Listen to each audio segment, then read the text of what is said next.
নমস্কাৰ বয়কম জনাইছো সকলোকে আজি এটা বিশেষ বিষয় লৈ আপোনালোকৰ আগলৈ আহিছো প্ৰথমে এটা প্ৰশ্ন কৰিব বিচাৰিছো যে অসমৰ প্ৰথমজন অভিধান প্ৰণেতা হিচাপে আপোনালোকে কাৰ নাম ল'ব বিচাৰে উত্তৰ হিচাপে পোনছতে এটা নাম আমাৰ মনলৈ আহে হেয়াই হৈছে হেমকোষ প্ৰণেতা হেমচন্দ্ৰ বৰুৱা নাম প্ৰকৃততে 1775 খ্ৰীষ্টাব্দতে এজন টাই পণ্ডিতে অভিধান প্ৰণয়ন কৰিছিল তেখেতে হুমং নামৰ টাই ভাষাৰ পুথিখন অসমীয়ালৈ বৰম্ব নাম দি অনুবাদ কৰি অভিধান প্ৰণয়ন কৰিছিল সেই হিচাপে তেখেতে হৈছে অসমৰ প্ৰথমজন অভিধান প্ৰণেতা তেখেতৰ জন্ম হৈছিল 1715 খ্ৰীষ্টাব্দত চৰাইদেউ জিলা বান্দুং খাটত তেখেতৰ উপৰিবৰ্ষ আছিল চাউলুং চুকাফাৰ লগত অহা থাও মুং মচাইৰ তেখেত পৰিণাতি আছিল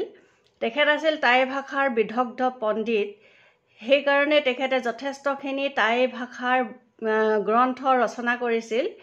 তেখেতে হৈছে প্ৰথমজন অসমীয়া যি বিলাতলৈ গৈছিল 1793 খ্ৰীষ্টাব্দত ইংৰাজৰ আমোলত তেখেত ইংলেণ্ডলৈ গৈছিল কাৰণ টাই ভাষাৰ গ্ৰন্থসমূহ ইংৰাজীলৈ অনুবাদ কৰিব লাগিছিল সেয়েহে তেখেত তাত গৈ কেইবামাহো অতিবাহিত কৰিছিল আৰু ইংৰাজী ভাষাটো শিকি টাই ভাষাৰ গ্ৰন্থসমূহ ইংৰাজীলৈ অনুবাদ কৰিছিল তেখেত 1825 খ্ৰীষ্টাব্দ 11 ফেব্ৰুৱাৰী তাৰিখে অৰ্থাৎ আজিৰ দিনটোতে তেখেতৰ মৃত্যু হৈছিল সেয়েহে তেখেতলৈ আমি শ্ৰদ্ধাঞ্জলি জ্ঞাপন কৰিছোঁ ইতিমধ্যে তেখেতৰ মৈদামটো উদ্ধাৰ হৈছে ডিব্ৰুগড় জিলা খোৱাং অঞ্চলৰ হালদিবাৰী অঞ্চলত তেখেতৰ মৈদামটো আছে বুলি গম পোৱা গৈছে ধন্যবাদ ৰং বয় বয়